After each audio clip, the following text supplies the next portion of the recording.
बिस्मिल्लाहिर्रहमानिर्रहीम। दोस्तों, आज का व्लॉग है हस्बुनल्लाह व नेमल वकील। अल्लाह हमारे लिए काफी और कारसाज है। फजीलत हजरत अबू दरदा रजी अल्लाह ताला अन्हो की रवायत के मुताबिक जो शख्स इस आयत करीमा को रोजाना 100 मरतबा पढ़ेगा दुनिया और आखिरत की तमाम आफतों से महफूज रहेगा। दूसरी रवायात में इस आयत करीमा के पढ़ने वाले को ऊंचाई से गिरने और आग में जलने और पानी में डूबने से अल्लाह ताला महफूज रखेगा। इब्ने अब्बास रजी अल्लाह ताला अन्हो की अल बुखारी शरीफ में हदीस मौजूद है कि जब नमरूद की फौजों ने हजरत इब्राहिम अलैहिस्सलाम को आग में डाला तो अल्लाह के बताए हुए हुक्म के मुताबिक हजरत इब्राहिम अलैहिस्सलाम ने ये दुआ पढ़ी, हस्बुनल्लाह व नेमल वकील, अल्लाह हमारे लिए काफी और कारसाज है। तो दोस्तों, रवायात में मिलता है कि अल्लाह पाक ने इब्राहिम अलैहिस्सलाम को नमरूद के शर से महफूज रखा और आग को हुक्म दिया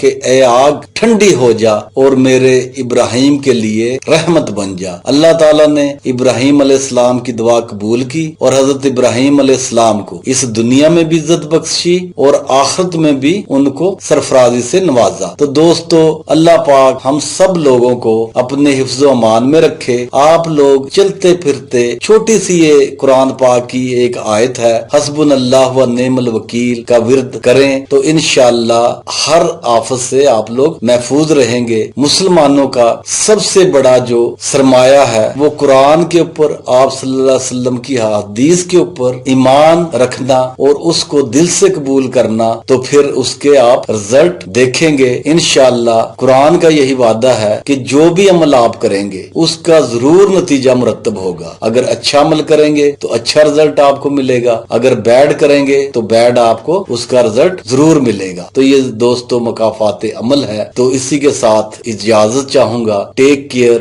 B happy, God bless you and your family. आमीन सुम्मा आमीन।